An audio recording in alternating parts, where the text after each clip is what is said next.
오늘 함께 은혜 나눌 하나님의 말씀은 누가복음 19장 1절부터 10절까지 말씀입니다. 신약성경 127쪽 또는 128쪽에 있는 말씀입니다.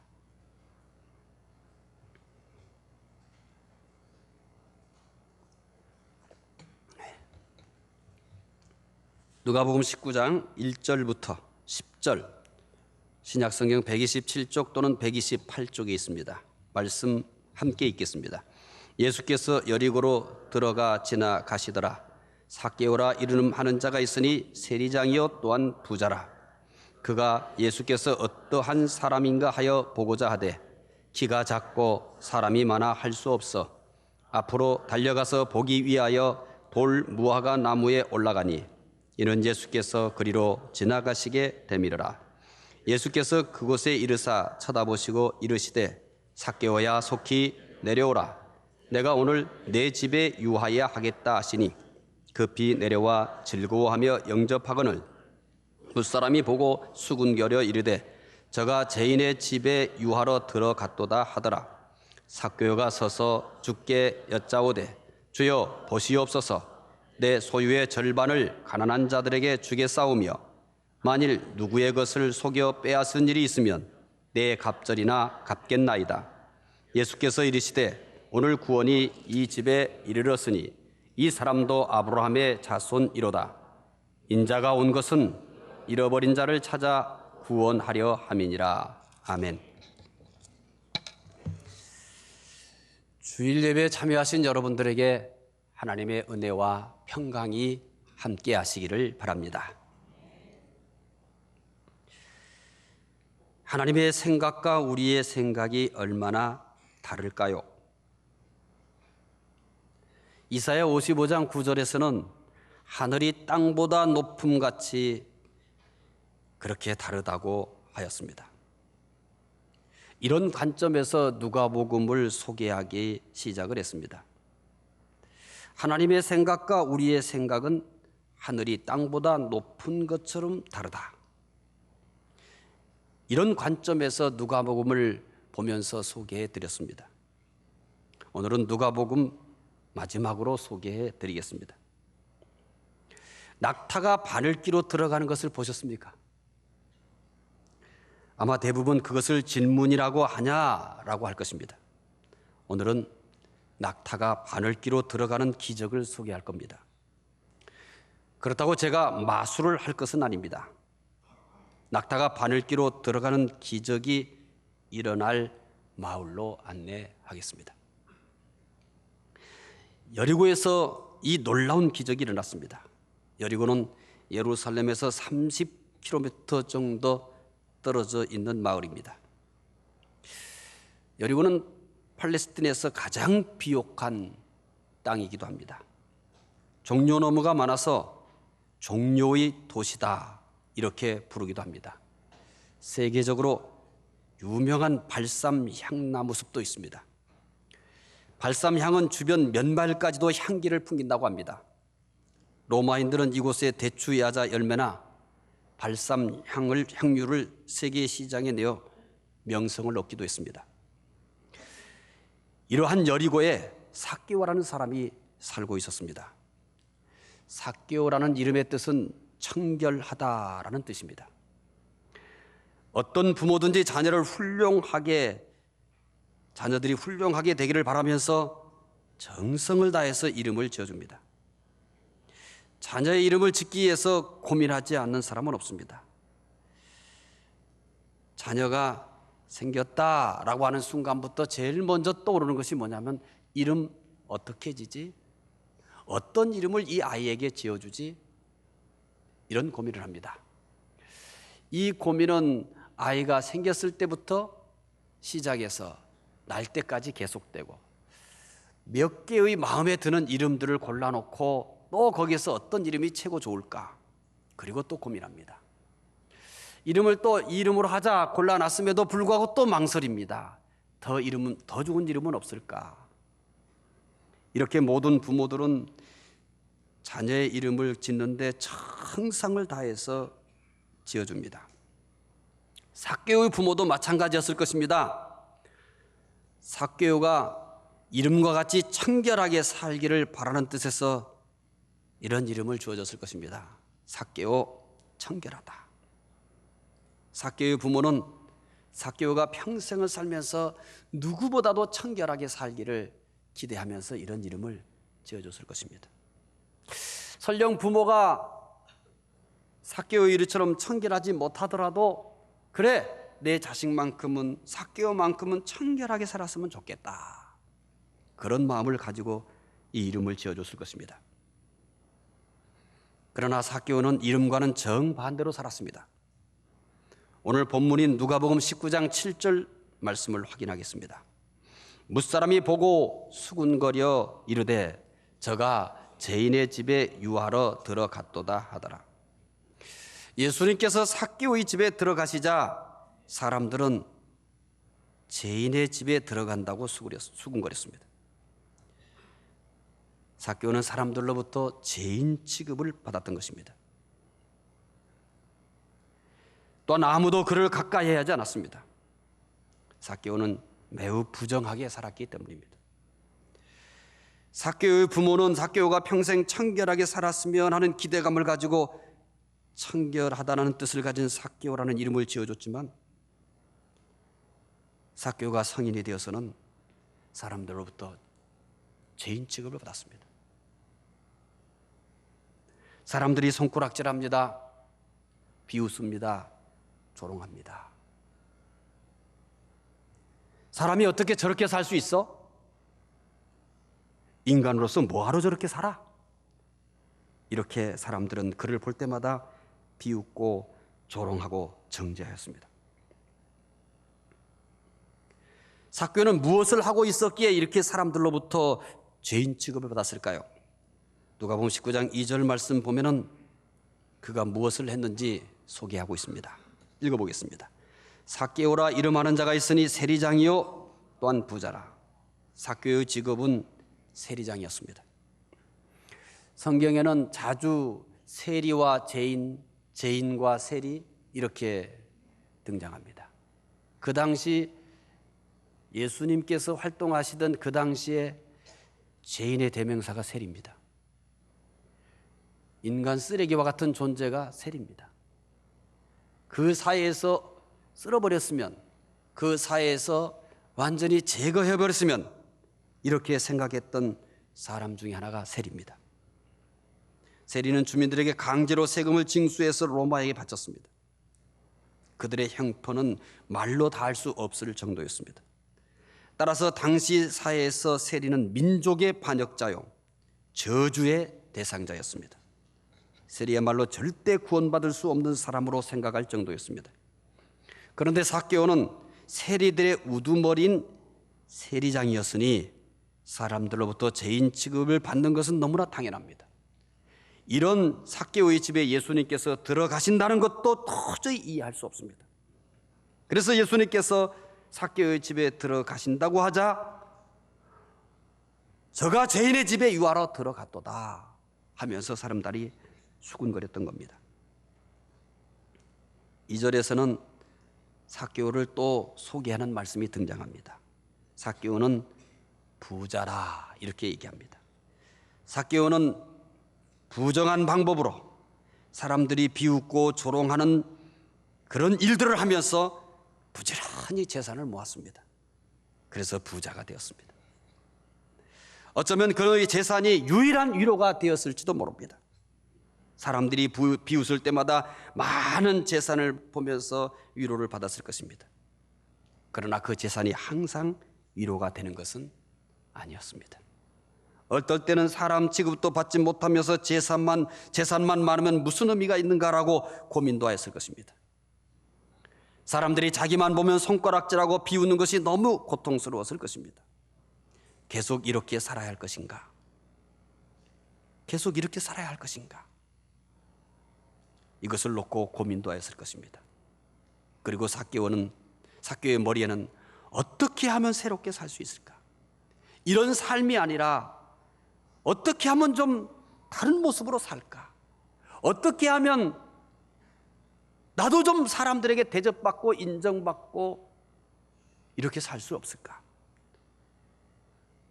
이런 생각들로 머리에 가득 차 있었을 것입니다. 어느 날 예수님이 여리고로 지나가시게 되었습니다. 삭개오는 예수님을 꼭 보고 싶었습니다. 예수님은 자신을 죄인 취급만 하는 서기관이나 바리새인들 그리고 주변에 있는 사람들과는 다르다는 그런 소문을 들었을 것입니다.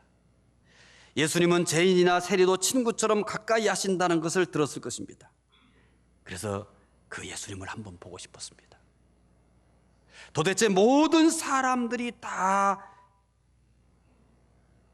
죄인은 가까이 하지 않고 정죄하고 비웃고 조롱하는데 도대체 예수님은 어떤 분일까?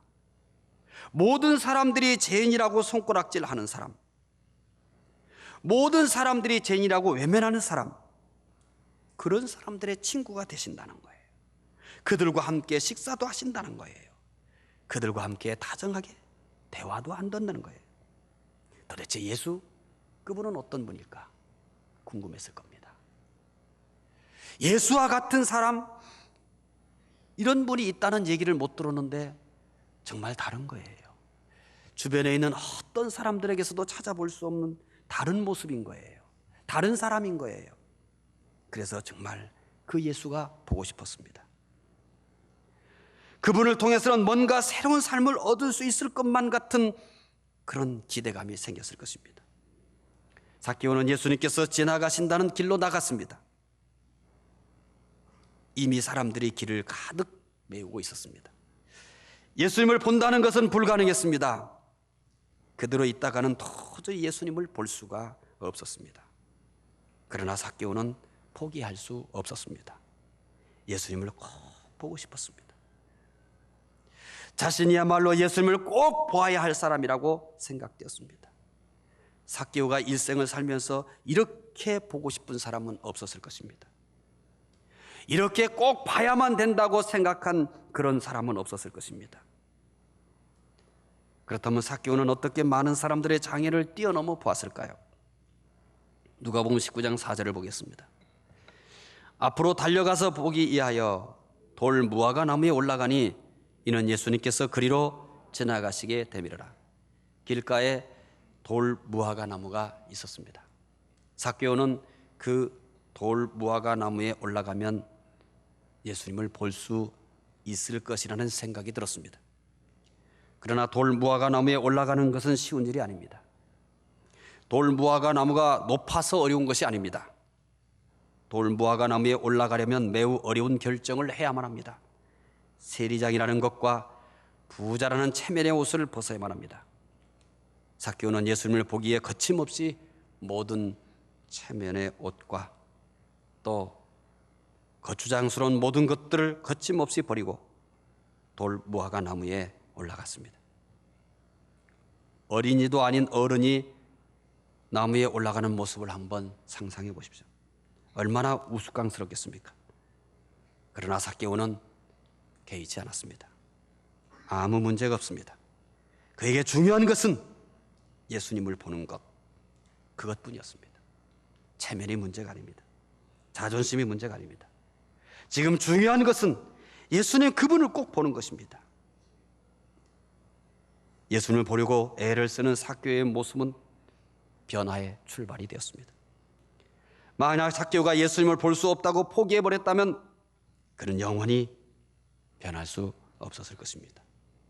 그가 모든 장애물을 극복하고 예수님을 보려고 애를 쓴 것이 그가 변하는 동기가 된 것입니다. 변하고 싶습니까? 내가 예수 믿은 지 10년이 되었습니다. 얼마나 변했나요? 내가 예수 믿은 지 20년이 됐습니다. 얼마나 변했나요? 변화에 대해서 얼마나 심각하게 고민하고 계십니까? 나는 예수를 믿을 만한가요? 나는 교회를 다닐 만한가요? 나는 지금 교회를 잘 다니고 있습니까? 나는 정말 예수를 잘 믿고 있습니까? 내가 교회에 나와야만 합니까? 내가 예수를 믿어야만 합니까? 내가 충분한 그런 가치를 가지고 신앙생활을 하고 있나요? 변화, 그것은 우리에게 가장 큰 고민입니다. 왜냐하면 이 시간에 이렇게 나와 우리가 예배를 드리는 것은 아주 많은 희생을 요구하고 있기 때문입니다. 1년이 아니라 2년이 아니라 어느덧 10년 동안 이 과정을 반복하고 계신 분도 있습니다. 어떤 분은 20년, 어떤 분은 30년, 어떤 분은 50년 이렇게 우리는 주일마다 예배를 드리고 있습니다. 왜? 그렇게 할 만한 가치가 있나요? 왜 그렇게 하고 계십니까? 무엇 때문에 그렇게 하고 계십니까? 가장 중요한 것은 변화입니다. 변하고 계시나요? 생각이 얼만큼 변했나요? 나의 말하는 것이 얼마나 변했나요? 나의 행동이 얼마나 변했나요? 나는 변하고 있나요? 내가 지금까지 예배 드린 것이 가치가 있다고 말할 수 있나요? 내가 지금까지 예수를 믿는다고 한 이 세월들이 정말 가치가 있다고 말할 수 있나요? 가치가 있다고 말한다면 그 이유는 무엇입니까? 가장 중요한 이유는 변화입니다. 가장 중요한 가치는 다른 데 있지 않습니다. 변화입니다. 변화가 없다면 가치가 없는 겁니다. 10년의 세월이 가치가 없는 것입니다. 20년의 세월도 가치가 없는 것입니다. 여러분이 교회 안에서 아무리 헌신하고 아무리 봉사해도 내 안에 변화가 일어나지 않는다면 아무런 가치가 없는 것입니다. 우리는 물질적 복을 받기 위해서 이렇게 애쓰고 있는 것이 아닙니다. 우리는 변하기 위해서 몸부림을 치고 있는 것입니다. 만약에 변하기를 원한다면 삭개오처럼 예수님 만나기를 위해 애를 쓰십시오. 예수님을 만나려고 하면 꼭 장애물이 생깁니다. 악한 사탄은 어떻게 쓰든지 우리가 변하는 것을 막으려고 하기 때문입니다. 사탄은 어떻게 해야 되는지를 잘 알고 있습니다. 사탄이 가장 잘 쓰는 카드가 있습니다. 믿는 사람들은 믿지 않게 할 수 없다는 것을 압니다. 믿는 사람들은 그 믿음을 빼앗을 수 없다는 것도 압니다. 그래서 사탄이 가장 즐겨 쓰는 카드 첫 번째, 하나님의 일을 하지 못하게 합니다. 하나님의 일을 하지 않는 가장 큰 이유가 뭔지 아십니까? 상처라는 이유입니다. 당신은 왜 하나님의 일을 하지 않습니까? 이렇게 물어보면 상처를 받아서라고 말합니다. 그렇다면 아내와 남편이 살면서 서로 한 번도 상처를 받지 않았나요? 상처를 받았기 때문에 이제 남편인 것을 포기하신 분, 상처를 받았기 때문에 아내인 것을 포기하신 분, 그런 분은 없잖아요. 자녀를 키우면서 여러분 상처 한 번도 안 받으셨습니까? 자녀를 키우면서 우리는 부모는 많은 상처를 받습니다. 많은 실망을 합니다. 때로는 잠을 설치면서 고민도 합니다. 우리의 아이가 이렇게 우리에게 상처를 줬다고 해서 부모로서 아이를 키우는 것을 포기하십니까? 누군가가 나는 부모를 포기했습니다. 왜 그랬죠? 아이들에게 상처를 받아서. 그러면 잘했다고 박수를 치시나요? 하나님의 일을 한다는 것은 부모가 자녀를 끝까지 포기하지 않는 것과 조금도 가치가 떨어지는 것이 아닙니다. 아내와 남편이 살면서 많은 상처를 주고받지만 그래도 포기하지 않는 것보다 하나님의 일을 포기하는 것과 포기하지 않는 것처럼 그것도 똑같이 중요합니다. 이 세상에 상처받지 않고 일할 수 있는 것은 없습니다. 사업을 하고 계시나요? 상처받지 않고 사업을 해보신 분 없습니다, 여러분. 사업을 하면서 얼마나 많은 상처를 받습니까? 이 사람 저 사람에게 얼마나 많은 상처를 받고 있습니까? 그럼에도 불구하고 우리는 끝까지 참으며 사업을 합니다. 직장 생활 하시면서 상처 안 받으신 분 한번 손 들어보세요. 없잖아요. 얼마나 많은 상처를 받습니까? 그러나 포기하지 않습니다. 하나님 일도 마찬가지입니다. 하나님의 일을 하다 보면 많은 상처를 주고받습니다. 그런데 끝까지 하는 이유는 뭡니까? 내가 받은 상처보다 하나님의 일이 더 고귀하기 때문입니다. 왜 자녀 양육을 포기하지 않습니까? 자녀로부터 받는 상처보다 내가 자녀를 끝까지 책임져야 한다는 이것이 더 소중하기 때문입니다. 아내와 남편이 살면서 서로 상처를 주고받지만 왜 포기하지 않습니까? 상처받은 것보다 아내와 남편을 살아가는 것이 더 소중하기 때문입니다. 악한 사탄이 또 하나 선택하는 것이 있습니다. 무엇인지 아십니까? 하나님의 일을 하지 못하는 것 말고 또 하나가 있습니다. 변하지 못하게 하는 것입니다.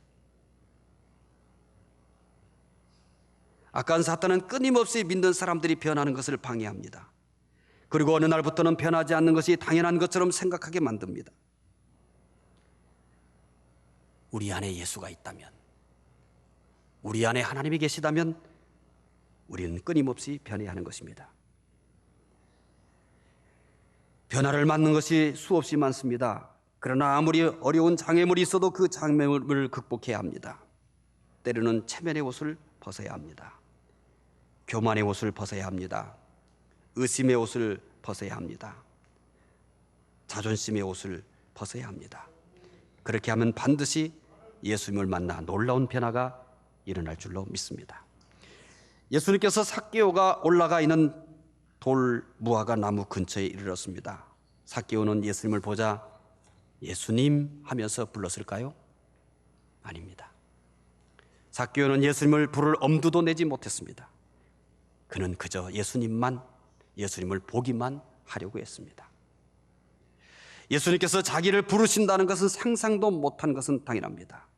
그런데 예수님은 삭개오를 보자 어떻게 하셨습니까? 삭개오야, 속히 내려오라고 하셨습니다. 이때 삭개오는 어떠했을까요? 아마 자신의 길을 의심했을 것입니다. 그리고 분명히 나를 부른 것이 아닐 거야. 예수님이 아는 어떤 다른 사람을 부른 걸 거야. 내가 잘못 들었을 거야. 이렇게 생각했을 것입니다. 하지만 분명히 예수님께서는 삭개오를 불렀습니다. 예수님께서 자기에게 내려오라고 한 것도 놀랍지만 정확하게 자기 이름을 부르면서 내려오라고 하신 것은 더욱 충격적이었을 것입니다. 어이, 저 나무에 올라간 사람 내려와. 이것도 감사할 일입니다. 한 번도 삭개오는 예수님을 본 일 없습니다. 예수님에게 자기의 이름을 소개한 적도 없습니다. 또 예수님도 삭개오를 본 적 없습니다. 그러니까 이렇게 불러야 되냐? 어이, 거기 나무에 올라간 친구 내려와. 이렇게 얘기해야 되잖아요. 그런데 예수님은 그렇게 부르지 않았습니다. 삭개오야, 내려오라. 그냥 내려오라가 아니에요. 속히 내려오라. 충격적이었을 것입니다. 삭개오는 예수님을 한 번도 만난 일이 없습니다. 그러니 예수님께서 삭개오의 이름을 알 리 없습니다. 그런데 예수님은 전부터 친하게 알고 있었던 것처럼 매우 다정하게 삭개오야, 속히 내려오라고 하십니다. 예수님은 삭개오를 그날 처음 만났지만 이미 삭개오를 알고 계셨습니다. 예수님은 삭개오 이름만 아시는 것이 아닙니다. 삭개오 모든 형편을 아셨습니다. 삭개오가 사람들로부터 죄인 취급을 받고 살고 있는 아픔을 아십니다. 삭개오가 얼마나 많이 울었는지도 아십니다. 삭개오가 자신의 신세를 비관하며 얼마나 많이 괴로워했는지도 아십니다. 사람을 만나는 것을 두려워하는 것도 아십니다. 친구도 없이 외롭게 산 것도 아십니다. 특히 삭개오가 간절하게 예수님을 만나고 싶어하는 것도 아십니다. 그래서 예수님은 삭개오야, 속히 내려오라고 하셨습니다. 예수님의 이 말씀은 삭개오의 마음을 완전히 바꿔놨습니다. 삭개오의 마음에 걷잡을 수 없는 변화가 일어났습니다. 삭개오가 그렇게 찾던 인생의 참 주인을 만났기 때문입니다. 오늘 본문은 2000년 전에 기록된 겁니다. 그때는 분명히 예수님께서 돌 무화과 나무에 올라간 삭개오를 불렀습니다. 그런데 이 본문을 여기에 기록한 이유는 뭘까요? 이 본문을 읽는 이들로 하여금 무엇을 깨닫게 하기 위해서일까요? 이 본문의 말씀은 분명히 2000년 전에 돌 무화과 나무에 올라간 삭개오를 부른 사건을 여기에 기록했습니다. 그러나 삭개오의 이후에 이 말씀을 읽는 사람들은 삭개오를 부르고 있지 않다는 것을 알아야 합니다. 그때 그 사건은 분명히 삭개오를 불렀지만 삭개오 말고 이 말씀을 읽는 이들은 삭개오를 부르시는 이 음성 속에서 나를 부르고 있는 음성을 듣게 하기 위해서인 것입니다. 만약에 여러분이 이 본문 말씀을 읽으면서 단지 예수님께서 삭개오를 부르고 있는 그 말씀만, 그 단어만 읽었다면 이 말씀 잘못 읽으셨습니다. 하지만 이 말씀을 읽으시면서 돌 무화과 나무에 올라간 삭개오를 부르는 그것이 나를 부르고 있는 음성으로 들렸다면 여러분은 말씀을 정말 잘 읽으신 것입니다. 만약에 지금까지 한 번도 이 돌 무화과 나무에 올라간 이 삭개오를 부르는 예수님의 음성이 삭개오로만 들렸다면 오늘 처음으로 한 번만 삭개오가 아니라 삭개오를 부르는 이것을 통해서 하나님이 날 부르고 계시는구나, 나를 부르시는 예수님의 음성을 듣게 되기를 소망합니다. 예수님은 삭개오를 부르듯이 오늘 나를 부르고 있다는 것을 이 본문을 통해서 알게 하기 위해서 이 본문을 여기에 기록해 놨고 오늘 우리로 하여금 있게 만드는 것입니다. 하나님은 오늘 이 시간 삭개오를 부르는 것이 아니라 바로 나를 부르고 계십니다. 나의 이름을 부를 뿐만 아니라 오늘 우리의 모든 것을 아십니다. 아무도 모르게 마음속에 깊이 숨겨둔 것까지도 아십니다. 아시기 때문에 날 부르고 계시는 것입니다. 예수님은 삭개오의 이름을 부르시듯이 오늘 나의 이름을 부르고 계십니다. 나의 모든 것을 아신다고, 다 알고 계신다고, 한 주간 동안 얼마나 고민하며 뒤척이었는지, 얼마나 많이 울었는지, 얼마나 많이 좌절했는지, 얼마나 많이 분노했는지, 얼마나 많이 안타까워했는지, 얼마나 많이 좌절했는지 그분은 아십니다. 그렇기 때문에 나를 부르고 계시는 것입니다. 예수님은 절대 포기하지 않고 우리를 부르십니다. 내가 듣지 못해도 부르십니다. 이 본문을 통해서 오직 예수님께서 삭개오만 부르고 있구나 이렇게 생각하고 이 말씀을 평생 동안 읽어도 그분은 포기하지 않고 내가 들을 때까지, 나를 부르고 있다는 것을 깨달을 때까지, 그때까지도 여전히 날 부르고 계십니다. 예수님은 우리가 응답할 때까지 부르실 것입니다. 모든 분들이 예수님께서 부르시는 음성을 들을 수 있게 되기를 바랍니다. 예수님의 부르시는 음성을 듣고 마음을 열기만 하면 우리에게도 삭개오와 같은 변화가 일어날 줄로 믿습니다. 그렇다면 예수님께서 삭개오를 왜 부르셨을까요? 누가복음 19장 5절 읽어보겠습니다. 예수께서 그곳에 이르사 쳐다보시고 이르시되 삭개오야 속히 내려오라, 내가 오늘 내 집에 유하여야 하겠다 하시니 삭개오의 집을 찾는 사람은 없었습니다. 누가 반역자요 죄인인 삭개오의 집에 찾아가겠습니까? 삭개오의 집을 찾는 사람은 없습니다. 삭개오는 재산이 많아도 외롭게 살았습니다. 그러나 예수님께서는 지금 삭개오의 집을 방문하겠다고 하십니다. 모든 사람이 외면했던 삭개오의 집을 방문하겠다는 겁니다. 얼마나 놀라운 일입니까? 예수님은 바로 이 일을 하기 위해 오셨습니다. 사람들이 모두 죄인이라고 하는 사람을 찾으시기에 오셨습니다. 사람들이 아무도 불러주지 않는 사람을 부르기에 오셨습니다. 사람들이 모두 짓밟고 외면하고 조롱하는 사람을 부르기 위해서 오셨습니다. 그래서 오늘 본문 마지막 절에 이 본문의 의도가 무엇인지를 분명하게 밝힙니다. 이 본문을 왜 썼는지, 이 본문을 왜 썼는지, 왜 본문을 여기에 기록했는지 읽는 사람들로 하여금 분명히 알게 하기 위해서 이렇게 누가복음 19장 10절을 기록하면서 삭개오에 대한 이야기를 끝내고 있습니다. 어떻게 말씀합니까? 누가복음 19장 10절을 읽어보십시다. 인자가 온 것은 잃어버린 자를 찾아 구원하려 함이니라. 예수님은 다른 곳에서도 반복해서 잃어버린 자를 찾아 구원하기에 오셨다고 합니다. 우리 가운데 한 주간 동안 잃어버린 자로 사신 분도 있을 것입니다. 한 주간이 아니라 1년, 2년, 평생을 사람들에게 잃어버린 자처럼 사신 분도 있을 것입니다. 물론 사람들이 내 이름을 압니다. 내가 아는 사람도 참 많습니다. 그러나 언제나 내 삶이 잃어버린 자처럼 그렇게 사신 분도 있을 것입니다. 남편이고 아버지이지만 언제나 사람들 기억 속에 남아있지 않는 잃어버린 자로 사는 남성들도 많습니다. 분명히 아내이고 어머니이지만 역시 잃어버린 자로 평생을 그렇게 여성으로 사는 분도 있습니다. 오늘은 잃어버린 자를 찾으시는 주님을 알기 위해서 이 본문을 기록했습니다.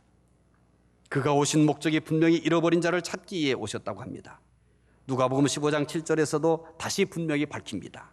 읽어보겠습니다. 내가 너희에게 이르노니 이와 같이 죄인 한 사람이 회개하면 하늘에서는 회개할 것 없는 의인 99으로 말미암아 기뻐하는 것보다 더하리라. 마태복음 9장 19절에서도 다시 또 밝힙니다. 읽어보겠습니다. 너희는 가서 내가 긍휼을 원하고 제사를 원하지 아니하노라 하신 뜻이 무엇인지 배우라. 나는 의인을 부르러 온 것이 아니요 죄인을 부르러 왔노라 하시니라. 예수님께서 삭개오의 집을 방문한 것은 그의 죄를 지적하거나 정죄하기 위해서가 아닙니다.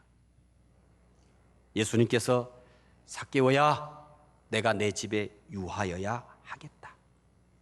왜 예수님께서 삭개오의 집에 유하여야 한다고 했을까요? 왜 예수님께서 삭개오의 집에 가겠다고 하는 걸까요?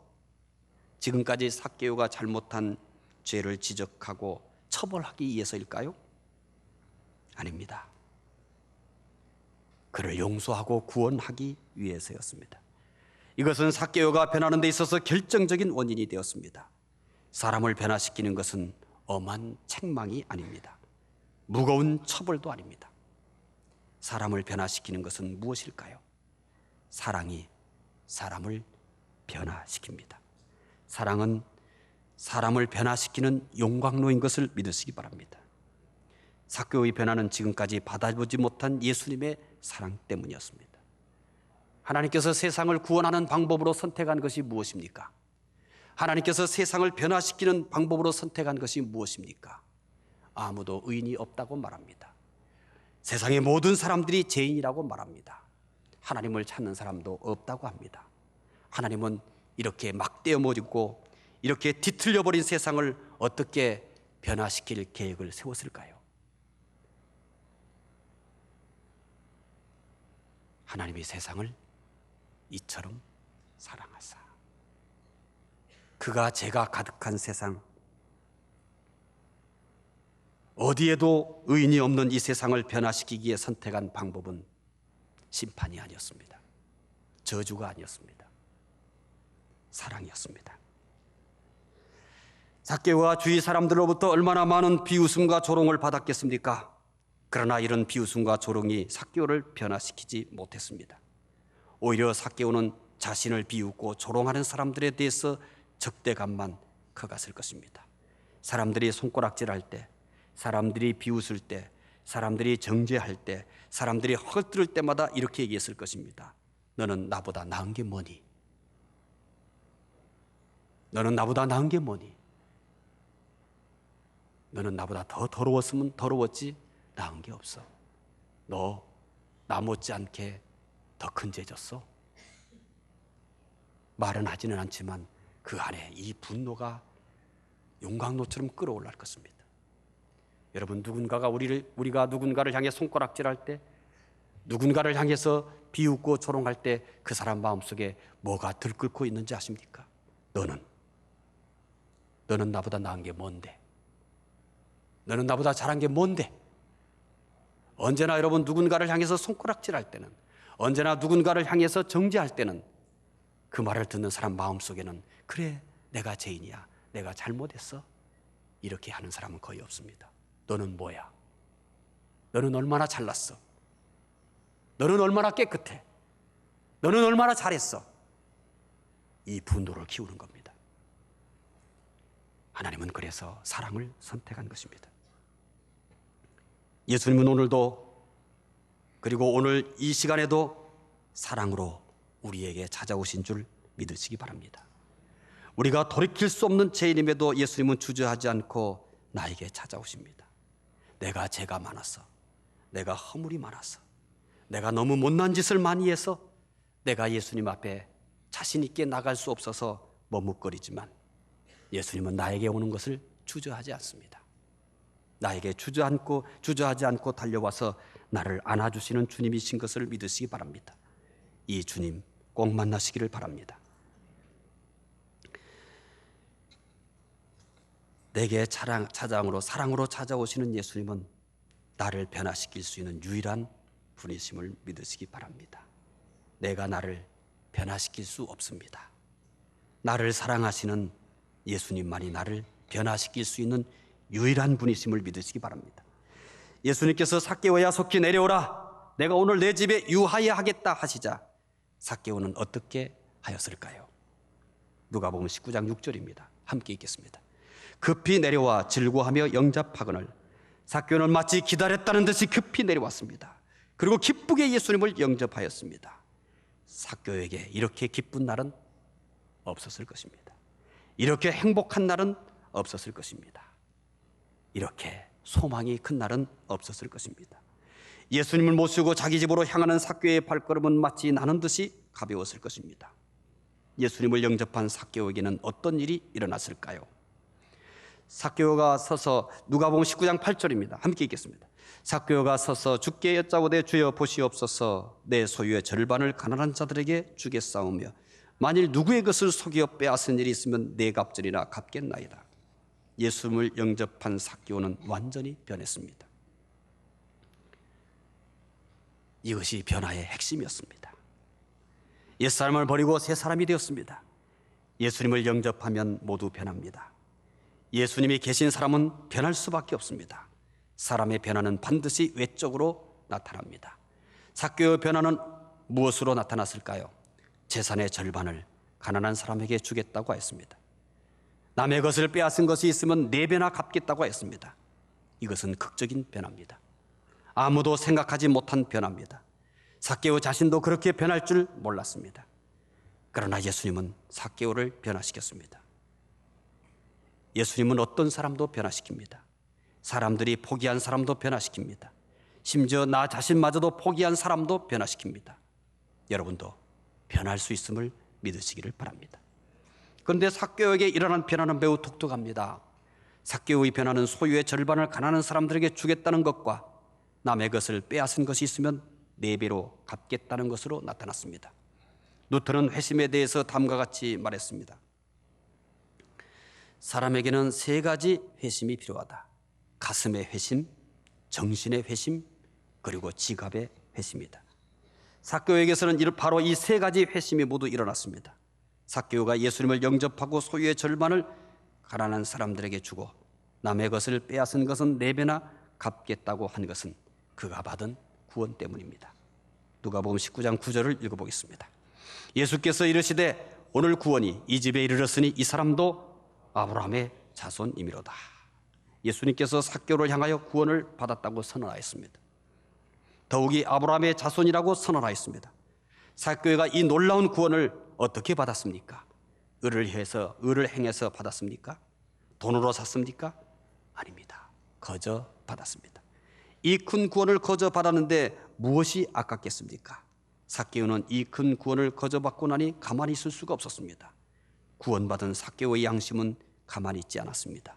그의 양심은 자신이 줄 수 있는 것이 있다면 주어야 한다고 소리쳤습니다. 그래서 그는 자신에게 있는 것을 남에게 주기로 한 것입니다. 그것이 바로 소유의 절반을 가난한 사람들에게 주고 남에게 빼앗은 것은 4배로 갚겠다고 했습니다. 예수님께서 삭개오에게 너 왜 사기쳤니? 너 왜 그렇게 남의 것을 착취했니? 이렇게 지적하지 않았습니다. 그저 사랑으로 다가가셨습니다. 예수님의 사랑은 삭개오의 양심을 움직였던 겁니다. 그래서 남의 것을 빼앗은 것이 있다면 4배로 갚겠습니다. 하나님은 우리를 어떻게 도전할까요? 하나님의 말씀은 우리를 어떻게 해서 움직일까요? 벼락을 쳐서 움직일까요? 내 앞에 땅이 꺼지게 해서 움직일까요? 나를 강제해서 움직일까요? 아니요. 나의 양심을 건듭니다. 은혜 받은 적 있나요? 나의 영심을 건드시는 말씀을 경험해 보신 적 있나요? 내 안에 성령께서 내 양심을 자극하는 것을 경험해 보신 적 있나요? 삭개오에게 일어나는 것도 그런 겁니다. 예수님이 강제하지 않았어요. 예수님께서 삭개오에게 험하게 큰 소리 치지 않았습니다. 삭개오야, 오늘 내가 너희 집에 유하여야 하겠다. 이게 답니다. 너 뭐 잘못했지? 너 이것도 잘못했지?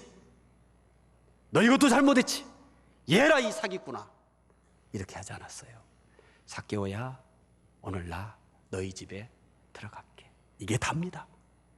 여러분, 성경에는 삭개오의 죄를 지적하는 예수님 있나요? 회개하라 이 도둑놈아, 이런 말씀 있나요? 있군요. 제 성경에는 없더군요. 이 말씀만 있어요. 삭개오야, 내가 너희 집에 들어갈게. 이게 답니다. 그런데 그 안에 성령이 역사한 거예요. 양심을 자극한 겁니다. 오늘도 하나님은 우리를 강제하지 않습니다. 여러분, 맑은 날에 벼락을 쳐가지고 우리를 협박하지 않습니다. 여러분이 언제나 무시했던 그 양심을 자극하는 겁니다. 여러분이 언제나 짓밟아버렸던 내 양심을 통해서 하나님은 제일 많이 역사하는 겁니다. 내가 은혜 받았을 때, 내가 말씀을 받았을 때 하나님은 반드시 아무 심도 없는 내 양심을 건듭니다.